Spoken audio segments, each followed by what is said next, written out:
Bueno, vamos a aprovechar esta instancia también para comentar otros temas interesantes, temas que a usted le pueden servir. Fíjese que Ronaldinho, el destacado futbolista brasileño, mostró sus nuevas encías y dientes que tuvo tras una operación. Este astro del Atlético Mineiro lució durante este miércoles su nueva dentadura durante un partido que se desarrolló en Brasil. Ahí vemos el cambio de este destacado futbolista brasileño luego de esta cirugía.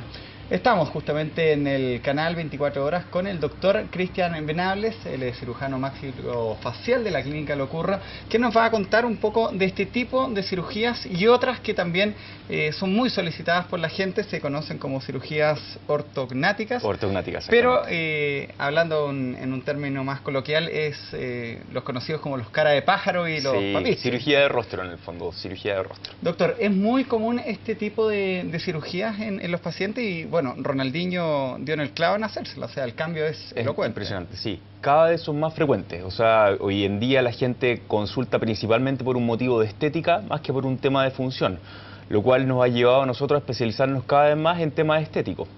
Y para cada caso hay muchas alternativas, no es una alternativa única que se puede hacer el paciente. Hay alternativas que son más rápidas, como la que se hizo Ronaldinho, y hay alternativas que son más lentas, que podemos obtener el mismo resultado, pero que son más estables en el tiempo. Por ejemplo, en vez de hacerse, por ejemplo, carillas, coronas, fundas, que es lo que se hace, que es lo que se hizo este astro brasilero, podría haberse hecho un tratamiento de ortodoncia, es decir, enderezar las piezas dentarias y luego haber hecho un tratamiento de carilla que es mucho más estable en el tiempo.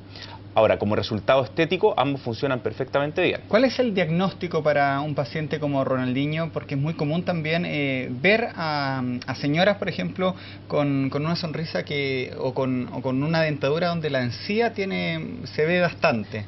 Eso es lo que tú diste en el clavo. Creo que el tema del diagnóstico es lo más importante. Cuando un paciente tiene un exceso de encía, va a depender de la cantidad de encía que ese paciente exponga para que nosotros lo llamemos exceso vertical de este paciente. Hay veces en que nosotros podemos hacer una simple disección de la encía, es decir, acortar la encía y alargar un poquito los dientes. Pero ¿qué pasa en esos pacientes que ya tienen los dientes grandes y que aún así tienen mucha encía? Yo no puedo cortar más encía y dejar dientes del tamaño de animales, es imposible, se vería muy antiestético. Entonces lo que nosotros ahí hacemos es cirugía ortognática, es decir, llevar los maxilares a una correcta posición. Es decir, cortamos el hueso por sobre las raíces de las piezas dentarias, ascendemos el maxilar y las piezas dentarias después podemos enderezarlas, hacer blanqueamientos láser, lo que el paciente quiera como estético. ¿Cuánto demora este tratamiento, doctor? La cirugía ortognática dura 3 horas en pabellón con anestesia general. La recuperación aproximadamente es de 3 semanas, es bastante rápido y el tratamiento es súper estable en el tiempo. ¿Y el valor aproximado? El valor aproximado de una cirugía... Digamos, sí. Cada uno tendrá su ISAPRE ahí, pero son cirugías costosas, eso me O sea, es que hay valores en el mercado que son absolutamente transversales. Yeah. Partimos en pacientes FONASA que, por ejemplo, en el hospital de Ipreca, donde hacemos esta cirugía, pacientes que pueden acceder a ella, estoy hablando solamente del equipo médico, desde valores cercanos a los 2 millones de pesos hasta 5, 6, hasta 8 millones de pesos de equipo médico. Perfecto. Estamos viendo fotografías también de algunos casos de pacientes suyos que han accedido también a ser retratados. ¿Nos puede explicar en detalle en qué consisten estas cirugías que usted hace, estas cirugías ortognáticas? Sí, por supuesto. Por ejemplo, ahí estamos viendo a Romy, que fue uno de los primeros pacientes que operamos en el hospital de Ipreca, y ese cambio que ella se ve ahí, nosotros también podríamos haber hecho un cambio solamente a nivel de encías y haber puesto fundas en ese paciente, pero ella, como era un paciente clase 2, es decir, que tenía todos sus tejidos perimandibulares más hacia atrás, ella era una paciente roncópata, que a futuro iba a ser una apnea del sueño seguro. Entonces lo que decidimos hacer al hacer un estudio cefalométrico de esta paciente, es decir, analizamos sus medidas del cráneo, sus medidas de la cara, nosotros decidimos hacer un adelantamiento del maxilar, un adelantamiento de la mandíbula, y esa paciente no tiene ningún tipo de injerto aloplástico u otro, solamente son sus huesos llevados a la posición correcta respecto a su cráneo, y eso nos da un resultado súper natural y súper estético para ella. O sea, ella cambió absolutamente y está muy contenta. Ella tenía el mentón hacia atrás. Hacia atrás. Hacia atrás, exactamente. Y usted lo que hace es corregir Hacemos cortes en los huesos maxilares, cortes en el maxilar superior, cortes en la mandíbula y cortes en el mentón. Yeah. Y eso, obviamente, en un estudio previo a la cirugía, luego adelantamos todos estos tejidos para que el paciente quede lo más alineado posible. Y eso es unipersonal, es decir, cada paciente tiene un diagnóstico y un estudio personalizado. No existen medidas estándares, no llevo todos los pacientes a la misma medida. Se hace un estudio en cada paciente y luego en el pabellón nosotros adelantamos los maxilares con unos aparatos que nosotros ya tenemos previamente hechos con las medidas hechas. O sea, nada es al azar en este tipo de cirugía. Claro, el caso de ella es con el mentón para atrás, pero también se da, y es muy común en nuestra población, que el mentón esté para adelante. Mandíbula adelante. Los conocidos como papiches, Papiche, para que la gente también vaya entendiendo. Usted también corrige ese tipo de... Exactamente. Bueno, la segunda paciente que aparece ahí es una paciente clase 3, donde nosotros hicimos un corte del maxilar superior, adelantamos el maxilar superior, un corte en la mandíbula y retrocedimos la mandíbula para tener una combinación perfecta. Porque no podemos en todos los pacientes solamente echar para atrás la mandíbula porque eso obstruye la vía aérea. Entonces un paciente que tiene una buena vía aérea, donde está respirando, ventilando de una manera correcta, si a esa vía aérea la estrechamos, el paciente va a generar ronquido y tener un mal dormir. Y para nosotros eso es importantísimo, que el paciente tenga un confort y un descanso óptimo. Va relacionado el tema del descanso y la dentadura. Me están preguntando mucho a través del Twitter por el bruxismo. ¿Por qué se produce y cómo se corrige? El bruxismo es un capítulo aparte completamente complejo, porque hoy día el bruxismo está ya catalogado como una patología independiente, en la cual es multifactorial, tiene muchos factores de origen. Factores principalmente neurológicos que parten desde una señal del cerebro que hace que el paciente haga un bruxismo excéntrica, es decir, que aprieta los dientes y que se conoce como clenching, o un bruxismo en excéntrica, esos pacientes que rechinan los dientes y que el acompañante al lado no puede dormir porque dice, uy, pero impresionante, estás rompiendo tus piezas dentarias. Entonces, eso se mejora con unas placas, ¿no? Es que la placa es un estabilizador y un protector para que el paciente finalmente no se coma los dientes. Pero lo más importante es buscar cuáles son los puntos que están gatillando ese bruxismo. Un bruxismo puede desencadenarse por iatrogenia nuestra, como odontólogos, que hicimos una obturación más alta y que el paciente estuvo todo el diagnóstico... En español. Cuando un paciente va porque tiene caries y se hace una obturación, que es conocida como una tapadura, y esa obturación le quedó alta, el paciente está todo el día como, uy, me quedó alto, y eso puede ser un desencadenante para que el paciente en la noche empiece a bruxar, y eso no para nunca más. Por lo tanto, es súper importante que los pacientes, cuando se hace una obturación, le digan al doctor, ¿sabe qué? Me quedó alta, y vayan lo antes posible, porque eso puede ser un desencadenante de un futuro bruxismo y el paciente nunca había bruxado. Por otro lado, un paciente que tiene piezas chuecas, apiñamiento dentario, y que no lo ha corregido de una manera ideal a través de ortodoncia, eso puede generar contactos prematuros, es decir, que yo muerdo y que los dientes no calzan o calzan en muchas partes. Por lo tanto, la mandíbula durante la noche va a buscar desgastar esas piezas para tratar de buscar una estabilidad mandibular. ¿Qué es lo que hace sobre un plano? La mandíbula lo que hace sobre un plano es gastar. Lo que pasa es que el acrílico es más blando que las piezas dentarias y por lo tanto obviamente el paciente se relaja. Pero no es porque en el fondo eso sea la cura de. La cura de es tratar de estabilizar las piezas dentarias, ordenar las piezas dentarias y que tenga múltiples contactos. Mire, me están preguntando también, voy a aprovechar aquí en el Twitter, el caso de una persona que cuando bosteza, dice, se le corre un poco la mandíbula. Yo había escuchado este caso, sí. También es común. Para ese tipo de problemas, porque es un problema, ¿se recomienda cirugías como las que explicó?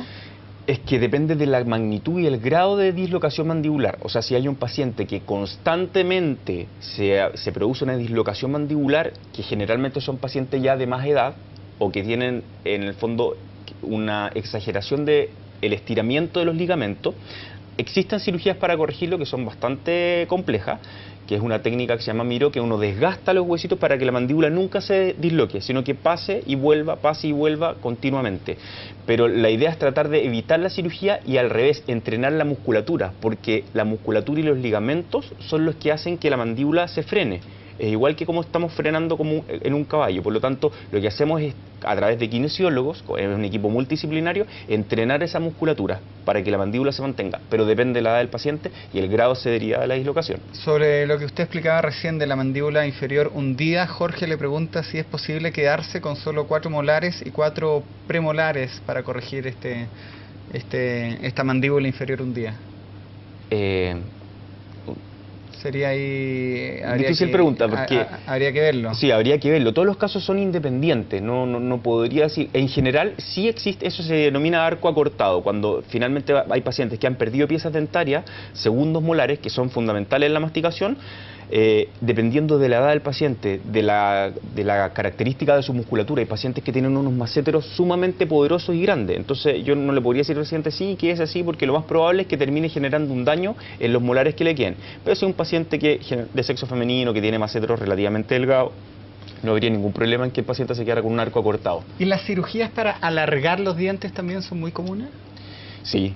O sea, es que eso ya no entra, para alargar los dientes, eso no entra en un capítulo de cirugía, entra como un término cosmética odontológica, en el fondo, que se hacen o carillas o fundas o definitivamente coronas de porcelana, que pueden ser vitales, es decir, haciendo tratamiento de conducto de las piezas, o definitivamente vitales, es decir, ponemos anestesia, se tallan esas piezas dentarias y se instalan coronas de cerámica. Lo cierto es que se puede hacer de todo. No, hoy día de todo, podemos hacer un paciente... Bueno, si arreglaron a Ronaldinho, yo creo que se puede arreglar cualquiera.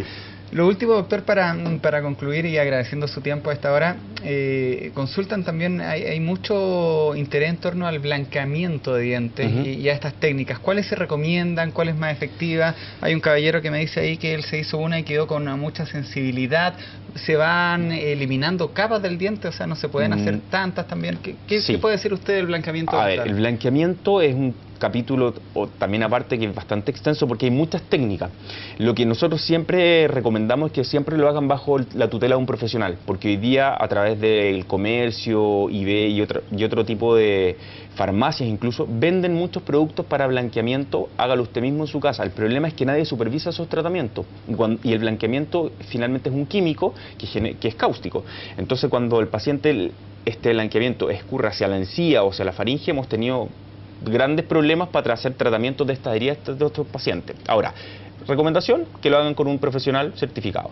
Y en segundo lugar, el blanqueamiento, ya sea láser, con cubetas, con cualquier tipo de luz, no desgasta capas dentarias. Lo que hace el blanqueamiento es que es un gel que penetra los tejidos del diente y que por un proceso químico rompe los cromófagos, que son partículas de suciedad finalmente, de restos de bacterias muertas, tinciones del café, cigarrillo, etcétera, y hacen que la dentina, que es el tejido que se encuentra en el centro de la pieza dentaria, quede más translúcida y por lo tanto la luz al atravesar la pieza dentaria, la pieza se ve más blanca y por eso genera sensibilidad, porque las dentinas son verdaderos microtúbulos que generalmente están obstruidos por estas partículas. Cuando nosotros las limpiamos quedan absolutamente permeables, entonces con el más mínimo frío, con el aire de la calle a uno le molesta. Ahora, esto es permanente, o sea, no es permanente, dura una semana, entonces lo ideal es hacer el tratamiento, posteriormente tratarlo con pastas desensibilizantes y al cabo de una semana y media el paciente está haciendo su vida normal. ¿Y el blanqueamiento es eterno o dura una cierta cantidad de Exactamente, tiempo? dura máximo un año y el cambio de coloración va siendo progresivo, es decir, a medida que usted se hizo el blanqueamiento, al cabo de un año ese color va volviendo a la normalidad, pero progresivamente, no es que un día me desperté y tengo los dientes más amarillos, no. ¿Se pide mucho ese Sí, hoy día más que nunca, sí. ¿Y cuál es el más recomendable? El LED, tengo entendido, ¿no? Es que lo que pasa es que depende. Es más rápido. Es más rápido, exactamente. Los tratamientos con luces, ya sea láser, LED o tratamiento en clínica, tienen un resultado más rápido, pero el color de blanqueamiento, en nuestra experiencia en clínica, es que no es tan profundo como uno de cubetas, porque es más paulatino, y por lo tanto su resultado también tiende a ser un poquito más menor en el tiempo. Por eso le decimos al paciente, depende de lo que usted quiera, si tiene un matrimonio el fin de semana y quiere llegar, sí, por supuesto que eso es lo que recomendamos. Si quiere una cosa más estable durante todo el verano, recomendamos hacer a lo mejor una combinación de iniciar con un láser y hacer una mantención con la cubeta, porque eso le va a ayudar mucho a mantener un color más parejo durante todo el tiempo que estime conveniente el paciente. Ya pues, doctor, le queremos dar las gracias por este tiempo. Hay consultas de todo tipo. Ahí usted cuando revise su Twitter se va a dar cuenta, ahí lo mencionamos para que desde qué tipo de cepillo de dientes, una de las consultas clásicas a los dentistas, pero que le propongo hacerla en una próxima visita. Encantado. Ya que habían varios temas que nos quedaron pendientes. Uno de ellos son los implantes dentales, que también son muy requeridos y por lo que me doy cuenta llama mucho la atención este tema. Así que le agradezco y bueno, la invitación está listo, extendida. muy amable, muchas gracias. Bueno, vamos a aprovechar esta instancia también para comentar otros temas interesantes, temas que a usted le pueden servir. Fíjese que Ronaldinho, el destacado futbolista brasileño, mostró sus nuevas encías y dientes que tuvo tras una operación. Este astro del Atlético Mineiro lució durante este miércoles su nueva dentadura durante un partido que se desarrolló en Brasil. Ahí vemos el cambio de este destacado, tipo de cirugías en los pacientes, y bueno, Ronaldinho dio en el clavo en hacérselo, o sea, el cambio es elocuente. Impresionante, sí. Cada vez son más frecuentes, o sea, hoy en día la gente consulta principalmente por un motivo de estética más que por un tema de función, lo cual nos ha llevado a nosotros a especializarnos cada vez más en temas estéticos. Y para cada caso hay muchas alternativas, no es una alternativa única que se puede hacer el paciente. Hay alternativas que son más rápidas, como la que se hizo Ronaldinho, y hay alternativas que son más lentas, que podemos obtener. Una sonrisa o con una dentadura donde la encía se ve bastante. Eso es lo que tú diste en el clavo. Creo que el tema del diagnóstico es lo más importante. Cuando un paciente tiene un exceso de encía, va a depender de la cantidad de encía que ese paciente exponga para que nosotros lo llamemos exceso vertical de este paciente. Hay veces en que nosotros podemos hacer una simple disección de la encía, es decir, acortar la encía y alargar un poquito los dientes. Pero ¿qué pasa en esos pacientes que ya tienen los dientes grandes y que aún así tienen muchas encías del mismo resultado, pero que son más estables en el tiempo? Por ejemplo, en vez de hacerse, por ejemplo, carillas, coronas, fundas, que es lo que se hace, que es lo que se hizo este astro brasilero, podría haberse hecho un tratamiento de ortodoncia, es decir, enderezar las piezas dentarias y luego haber hecho un tratamiento de carilla que es mucho más estable en el tiempo. Ahora, como resultado estético, ambos funcionan perfectamente bien. ¿Cuál es el diagnóstico para un paciente como Ronaldinho? Porque es muy común también ver a señoras, por ejemplo, con un futbolista brasileño luego de esta cirugía. Estamos justamente en el canal 24 horas con el doctor Cristian Venables, el cirujano maxilofacial de la Clínica Locurra, que nos va a contar un poco de este tipo de cirugías y otras que también son muy solicitadas por la gente, se conocen como cirugías ortognáticas. Ortognáticas, pero hablando en un término más coloquial, es los conocidos como los cara de pájaro y los papis. Cirugía de rostro en el fondo, cirugía de rostro. Doctor, es muy común